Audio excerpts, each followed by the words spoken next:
Graça e paz, irmãos. Vamos abrir a palavra de Deus em João 4, a partir do verso 23, e vamos ler, vamos ficar com esse texto básico do nosso estudo hoje.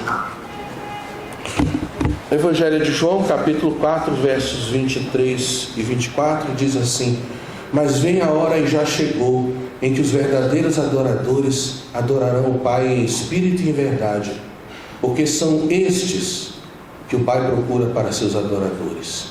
Deus é espírito, importa que os seus adoradores o adorem em espírito e em verdade. Vamos orar. Pai Santo, muito obrigado pela noite de paz e repouso que nos destes, pelo privilégio de termos mais esse dia diante de nós, tuas misericórdias renovadas sobre as nossas vidas, todas as bênçãos que Cristo conquistou para nós, sendo derramadas a todo instante na nossa existência. Obrigado agora pelo privilégio de estarmos aqui reunidos, uma parte da tua igreja, para aprender um pouco mais sobre o louvor e adoração, e fazermos isso através da tua palavra, que é a nossa regra, o nosso livro, o nosso manual por excelência para tudo que a gente for fazer na vida. Muito obrigado pelas instruções preciosas, porque nesse livro nós temos ensino poderoso que transforma as nossas vidas. Pedimos agora que o teu Espírito aplique a palavra e que fale aos nossos corações, para que a gente aprenda alguma coisa a mais, e tudo isso redunde na glória de Cristo. Aliás, que esse evento nessa manhã, todo ele seja para a glória de Cristo. É o que nós pedimos em nome de Jesus. Amém. Muito obrigado pelo convite. O tema é vocação e adoração.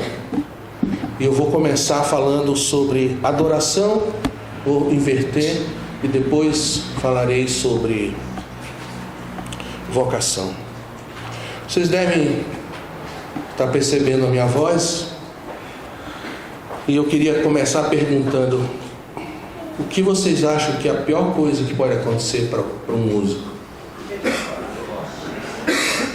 Perder a voz. Essa é a segunda, né? Porque a primeira é perder o coração. É você se acostumar com o privilégio. É você entrar numa rotina. É você perder a noção de quem é o Deus que você adora. Porque a pior coisa que pode acontecer para um servo de Deus, seja ele músico, missionário, pastor, é isso. É você se acostumar com aquilo, não é? E ficar levando aquilo de uma maneira rotineira. Eu fiz essa introdução para chamar mesmo a nossa atenção para isso. É uma coisa muito séria servir ao Senhor Deus, estar diante do Senhor Deus e diante de uma igreja para servir, seja em que ministério for. E a gente nunca pode perder de vista isso. Primeiro, o Deus a quem a gente está servindo. Ele é santo. Ele é um Deus que é espírito. E, portanto, nós devemos estar diante dele de todo o coração e nunca perdermos o senso do sagrado. E a segunda coisa é essa: quem somos nós nessa função? Apenas servos. Infelizmente, hoje muitos de nós viraram artistas, mas isso é uma aberração. Isso é uma inversão total do que é verdade a respeito de alguém que ministra na casa do Senhor. Nós somos servos, primeiro, do Senhor Deus, segundo, dos nossos irmãos. Por que aconteceu essa mudança? De maneira que o músico muitas vezes é visto, né? Veja bem, o dom que ele tem, ele recebeu. Ele recebeu. Certo? E se ele estudou para aperfeiçoar esse dom, a condição de estudar, de dar inteligência, de sustentar, veio do Senhor Deus. Então, por que essa pessoa, ela tem que ser colocada acima dos irmãos? Como essa história do levita, né? Tudo isso aí é uma mera tentativa de fazer com que haja uma graduação entre os crentes. Ah, olha, eu sou músico, eu já gravei CDs, eu canto para muita gente, então eu sou o cara, né? E tudo isso é uma grande bobagem, na verdade. Uma grande bobagem. Se a gente perder o coração na caminhada, se a gente esquecer que nós não somos nada mais do que servos, para Deus nós seremos inúteis.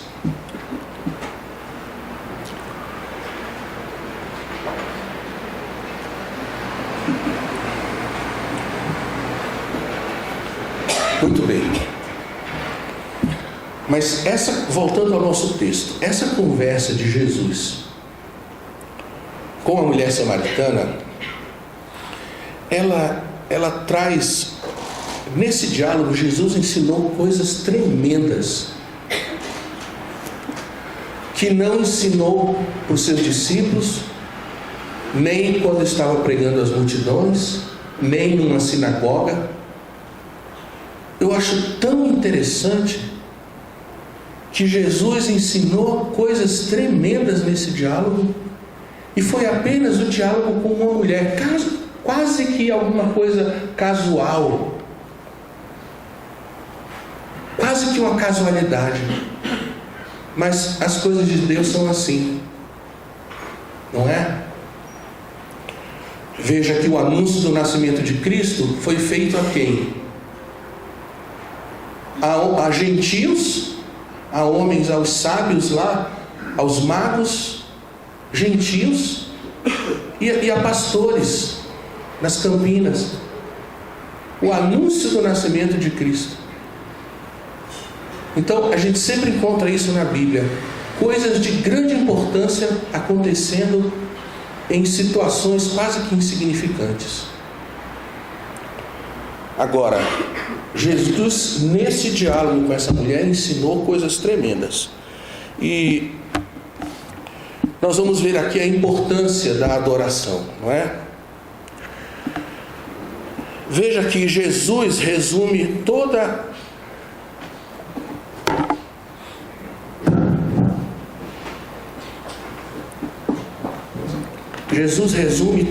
a atividade salvífica do Pai. Ou seja, todo o movimento que a Trindade Santa e Bendita fez no envio de Cristo, e essa promessa durante tantos anos daquele que viria esmagar a cabeça da serpente, que demorou tantos anos. Depois essa vinda de Jesus, Deus que se faz carne e junta a sua natureza divina com a natureza humana e nasce na plenitude dos tempos. O cuidado que aconteceu durante toda a história da igreja no Velho Testamento até Jesus nascer, porque durante todos esses séculos o diabo esteve tentando interromper, né? Cortar a semente do Messias que estava vindo. Mesmo quando ele nasceu, Herodes mandou matar as crianças de 2 anos para baixo em Belém, não é? mais uma tentativa do diabo de cortar a raiz do Messias. Todo esse movimento salvífico de Deus, ele acontece por uma razão: é Deus procurando adoradores.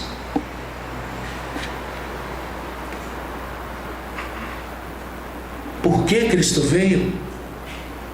Porque todo esse movimento através dos séculos, na vinda de Cristo, é exatamente por isso. É Deus procurando adoradores.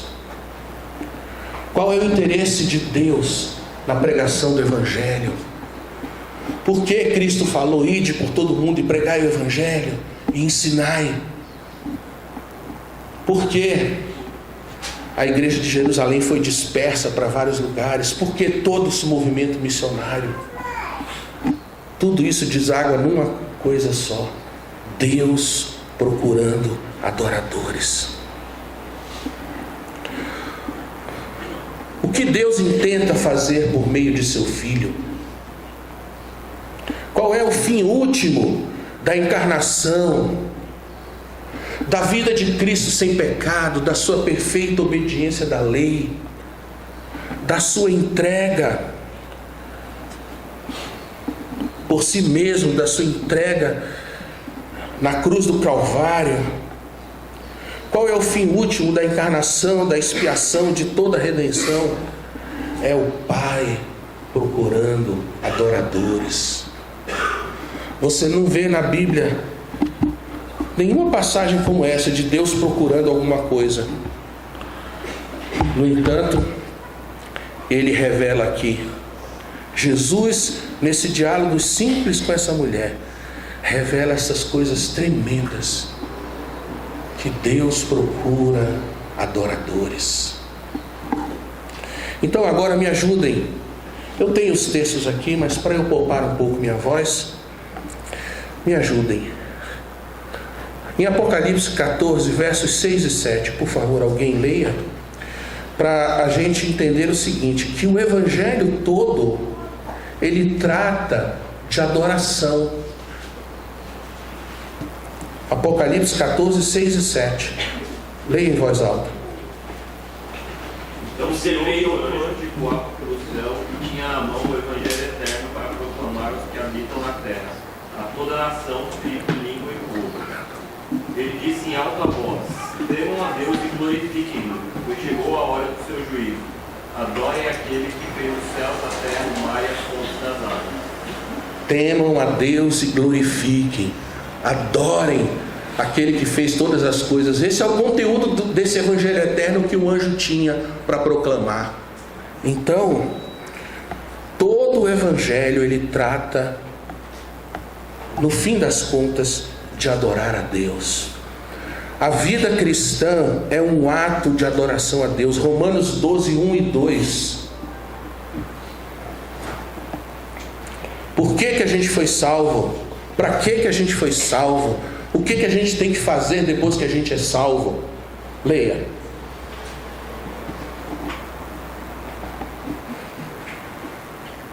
Romanos 12, 1 e 2. Rogo-vos, pois, irmãos, pela compaixão de Deus, que apresenteis vossos corpos como sacrifício vivo, santo e agradável a Deus, que é o vosso culto racional. E não vos conformeis a este mundo, mas transformai-vos pela renovação da vossa mente, para que experimenteis qual seja a boa, agradável e perfeita vontade de Deus. Então é isso.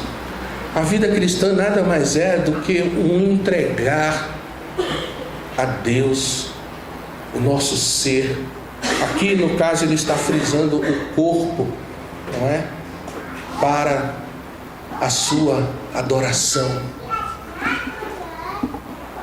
Veja que em primeiro lugar nem se fala de ser salvo do inferno ou ser salvo para o céu, mas é ser salvo para a adoração. O objetivo do Evangelho é tornar pecadores em santos, a fim de que eles sejam adoradores. Vamos ler agora. Agora eu vou ler para a gente adiantar um pouco.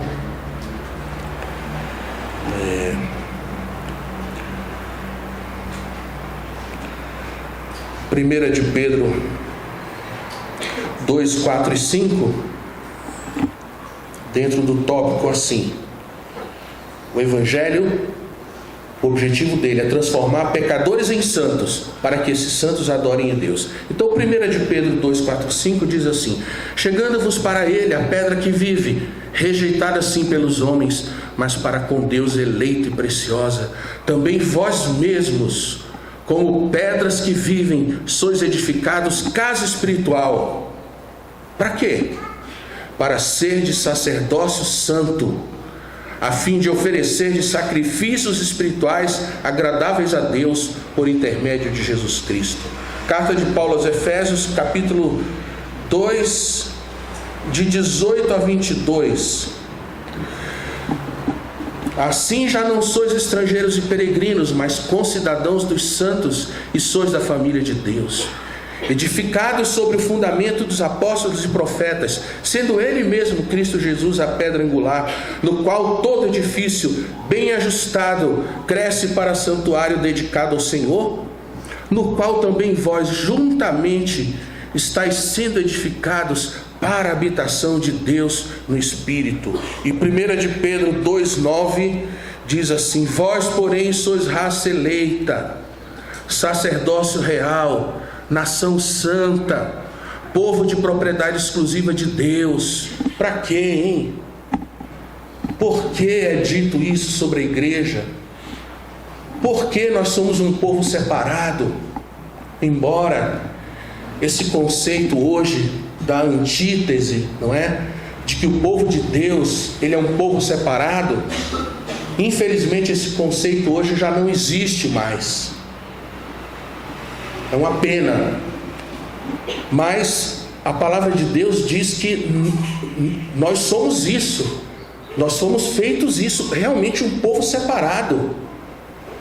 Nós não temos nenhuma razão para querer nos identificar com todo mundo, nenhuma razão. Nós somos um povo separado, nós somos um povo exclusivo, e isso não foi a gente que quis isso, não somos nós que nos fazemos assim, é Deus.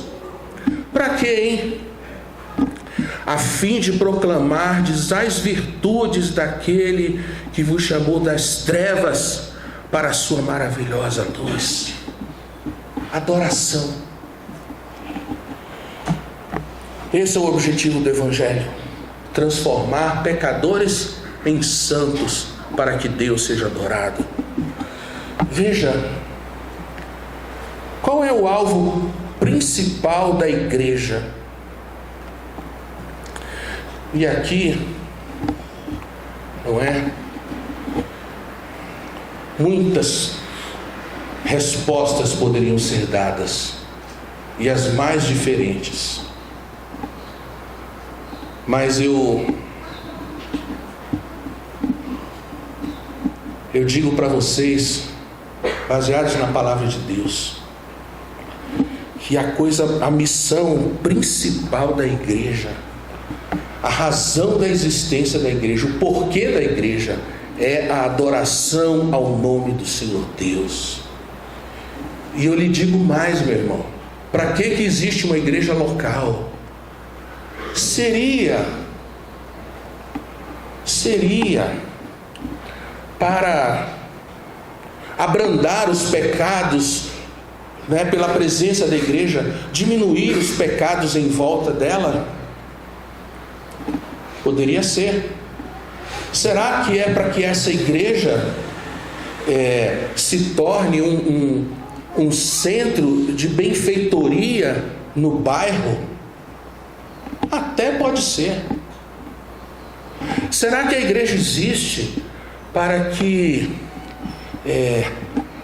ela envie os missionários para pregar o Evangelho? Será que a coisa principal da igreja, a sua função principal é essa? Enviar mensageiros, ganhar almas para Jesus?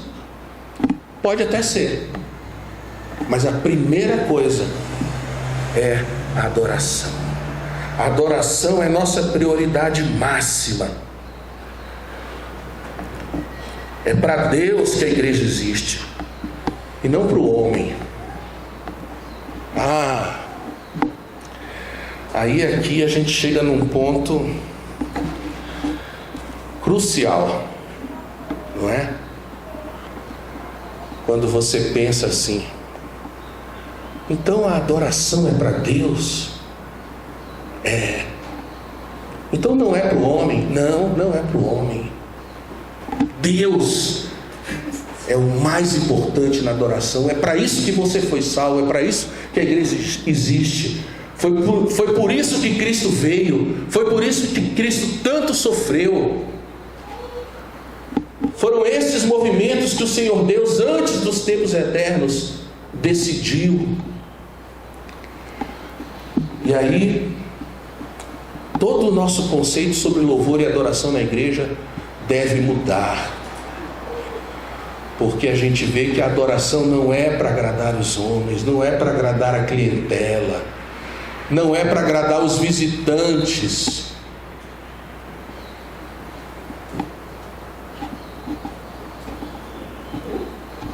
A função da igreja não é crescer em números, se tornar uma mega igreja, e que para isso então todos os métodos possíveis serão utilizados, porque o fim, no final das contas, é esse, que a gente seja uma mega igreja. Não. Se a gente não estiver adorando em espírito e em verdade o Senhor Deus, nós não estamos cumprindo o nosso papel de igreja. Igreja não é para agradar visitantes, a igreja não é para agradar os irmãos que se portam como clientes, né? E se não tiver aquele tipo de culto que a pessoa gosta, ela diz, olha, eu vou para outra empresa então, porque essa empresa aqui não está me agradando. Nada disso. A adoração começa com Deus. E por ser assim, meus irmãos,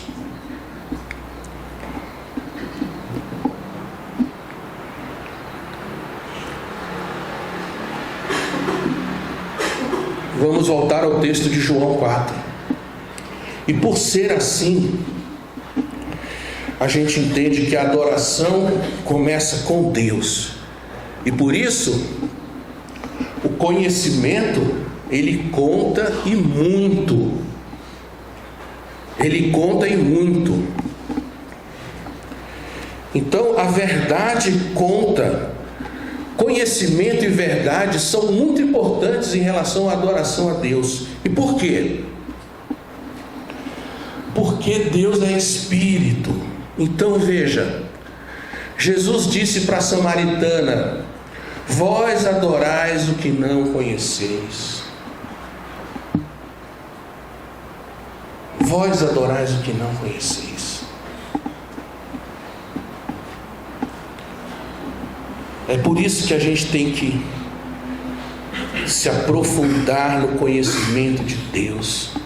Porque se nós não sabemos quem Ele é, o que é a vida da igreja? Uma tola rotina de religião. Se a gente não tiver plena certeza, pleno conhecimento.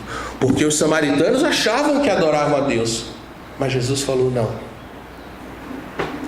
vocês não conhecem, vocês não sabem. E aí a gente poderia pensar, né, por exemplo, nesse mundão gospel que existe aí. Será que se esses irmãos conhecessem realmente a Deus, eles fariam algumas das coisas que fazem? Não é?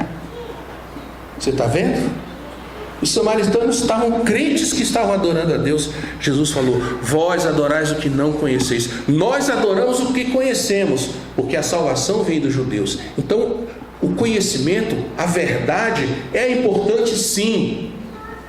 Porque senão a gente vai estar indo numa direção totalmente contrária. Olha, hoje em dia As pessoas dizem assim: o amor é importante, o amor é tudo, tudo que importa é o amor. Olha, o amor acima de tudo. E nessa conversinha mole do amor acima de tudo, a verdade vai sendo atropelada. O conhecimento que a gente tem da palavra do Senhor, dos ensinamentos puros da verdade, vão sendo atropelados por essa história tola e sentimental de amor. Porque é impossível amar se você não está na verdade. Não existe amor que não comece pela verdade. Ele pode ser no máximo um sentimento bobinho, mas amor real não vai ser. Porque não existe amor fora da pessoa do Senhor Deus, fora do conhecimento de quem é Deus. Quando Jesus afirmou para a mulher samaritana, o verso 24 de João 4, veja, Jesus, com uma frase, a partir daquele momento, ele fez cair por terra todo o sistema de adoração simbólica e antitípica, ou típica, agora não.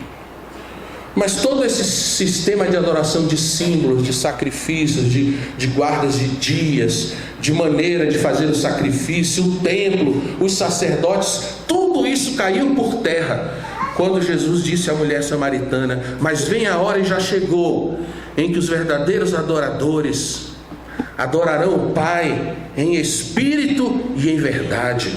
Olha, quando Jesus disse isso, todo o sistema do Velho Testamento se tornou obsoleto, porque chegou a hora, e foi para isso que Jesus veio. Chegou a hora em que a adoração a Deus será feita em espírito e em verdade, porque são estes que o Pai procura para seus adoradores. E por quê? Porque Deus é espírito, e importa que seus adoradores o adorem em espírito e em verdade. Olha, irmãos, é possível que um cara como eu seja muito influenciado pela antiguidade, pela época em que eu nasci, pelas coisas que eu vivi em épocas passadas. Pode ser que eu seja um cara preso às coisas da minha geração, pode ser. Mas eu não posso deixar de falar uma coisa.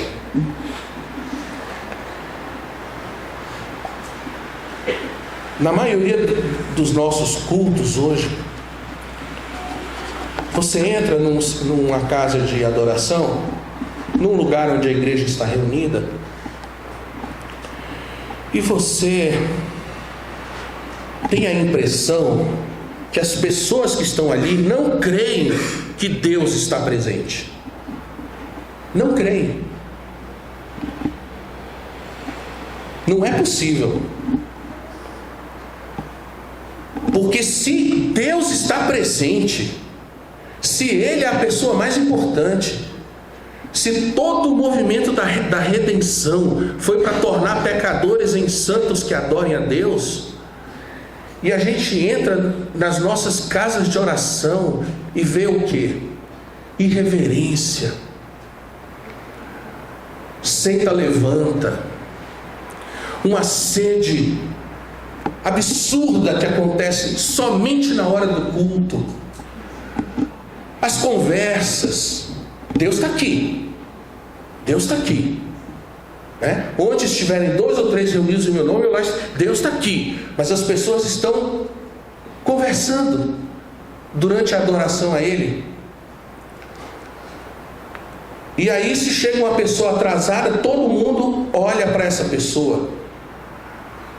E a última abominação dos tempos modernos é os crentes acharem que estão ali para adorar a Deus, mas estão online. Então, eu não sei o que você pode pensar disso que eu acabei de dizer. Se você quiser dizer, isso é porque você está velho, Estênio. Você é um cara velho. Pode ser, meus irmãos, pode ser. Mas eu conheci essa igreja brasileira numa época bem diferente, onde os cultos eram bem diferentes. E em muitos tempos, quando a gente chegava, estava escrito assim: guarda o teu pé quando entrares na casa de Deus. Ou então tinha um versículo assim: o Senhor está no seu santo templo, cale-se diante dele toda a terra. Era uma época em que até as crianças, não tinha esse negócio de cultinho não. Não tinha esse negócio de cultinho não. As famílias sentavam todas no salão de adoração, juntas. É claro, a criança nunca, em época nenhuma, criança ficou totalmente quieta na hora do culto, mas elas estavam ouvindo a palavra, e de alguma maneira o Espírito estava trabalhando naqueles coraçõezinhos. E era uma igreja, e era um culto reverente, sabe? É claro que você pode estar em total silêncio e respeito num lugar e a sua mente está vagando não sei aonde. Claro que pode. Mas eu digo assim, que se você chega num culto e encontra essas coisas às quais eu me referi, é difícil você acreditar que aquele povo acredita que Deus está ali. Porque, vem cá, se você acredita que Deus está aqui e você se comporta desse jeito na presença de Deus, o que será a sua vida com Ele, hein? Imagine só.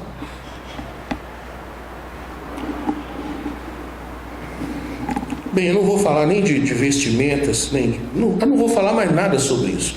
Só quero lhe chamar a atenção para isso. Deus é Espírito. Importa que os seus adoradores adorem Espírito e verdade. Se você crê que Deus está presente, como será que a gente deveria agir num ambiente, num momento em que supostamente a gente está ali para adorar esse Deus, que é 3 vezes santo e que é Espírito? Ou seja, Ele sonda os nossos corações e mentes, Ele conhece, Ele sabe tudo o que está acontecendo na nossa mente, os nossos pensamentos, Ele sabe de tudo.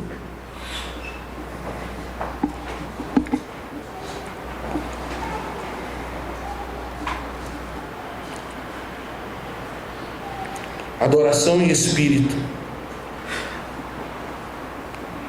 Na adoração em espírito, o coração conta muito. Os motivos contam muito. Por que você veio, meu irmão? Por que você está? Por que você é um líder do grupo de louvor? Ou você é um líder que ajuda a igreja na hora da adoração? Por quê, hein? Pois Deus sabe todas as coisas. E Ele sonda os motivos. Adoração em verdade é uma adoração que tem de ser de acordo com a revelação divina, de acordo com a palavra.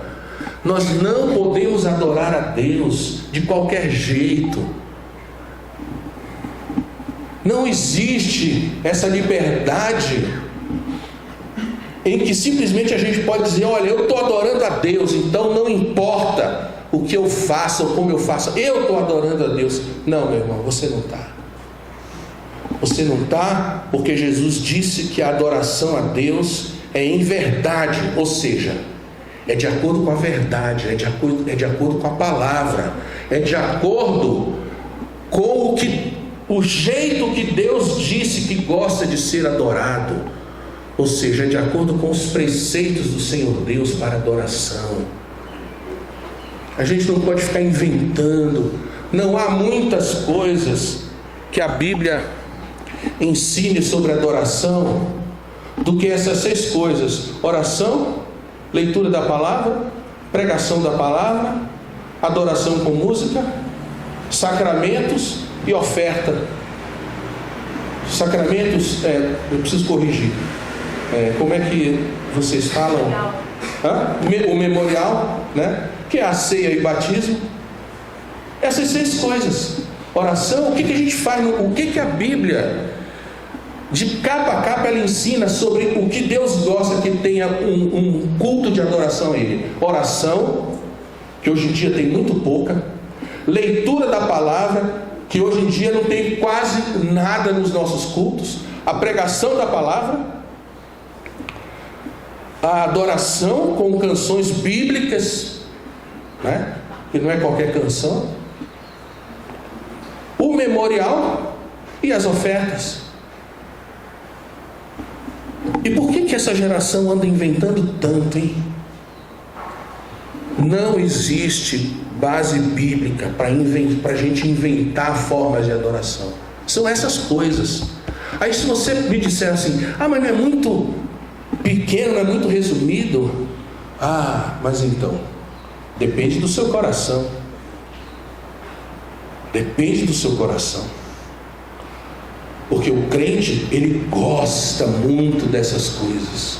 Quanto mais de Bíblia tiver num culto, melhor para o crente. Porque Deus é Espírito, e a adoração tem que ser em Espírito e em verdade. A natureza de Deus é que determina como Ele deve ser adorado. Então veja bem, num culto segundo a palavra de Deus, a gente prega a palavra, a gente lê a palavra, a gente ora a palavra. Mas como ora a palavra? Ora a palavra assim, meu irmão. Quanto mais na sua oração tiver de conceitos bíblicos, ou até mesmo de versículos bíblicos que você decorou, melhor. É melhor você orar, por exemplo, com os salmos, do que com as suas próprias palavras, se você estiver vazio de Deus. A gente ora a palavra, a gente canta a palavra, a gente prega a palavra. É a palavra que transforma, é a palavra que converte pessoas, é a palavra que transforma a vida da gente, é a palavra que nos estimula na vida cristã, é a palavra que nos dá conhecimento, principalmente conhecimento de Deus. É a palavra. A gente tem que ter um culto repleto da palavra. Eu sei que isso não é muito do gosto moderno, mas pouco me importa o gosto moderno.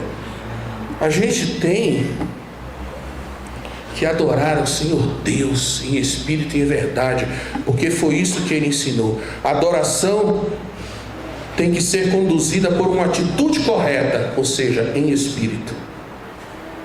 Uma atitude correta. Eu estou ali de coração, porque Deus é espírito. E Deus está vendo tudo o que está acontecendo. Então eu tenho que parar de tratar o Senhor Deus como se fosse um duende ou alguém distante. Não, Ele é Deus de perto, Ele é Emmanuel, Ele é onisciente, Ele está vendo tudo. E se você vem no culto para ficar com a sua cabecinha vagando por aí, por que vem, meu irmão? Então a gente tem que adorar a Deus com a atitude correta, em espírito, e em forma correta, ou seja, em verdade. Então era isso que eu queria dizer. Eu quase não falei nada sobre a vocação, mas o que eu posso falar sobre a vocação é isso. Se você foi chamado para trabalhar nesse ministério, que privilégio seu, que maravilha, que honra, porque você está sendo chamado para trabalhar no reino de um rei que não precisa de ninguém, que não precisa de nada. É um rei que com uma palavra, por exemplo, se ele quisesse, Deus poderia fazer o que a igreja vem tentando fazer no reino de Cristo, ou tentando fazer avançar o reino de Cristo em 2000 anos. Deus com uma palavra poderia fazer isso.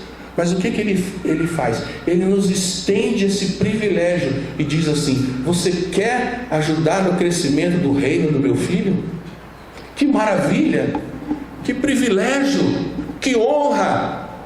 Seja um servo agradecido, sirva aos seus irmãos, deixe de lado a vaidade, o orgulho, a pretensão, e seja apenas isso mesmo, alguém que tem plena consciência do seu privilégio.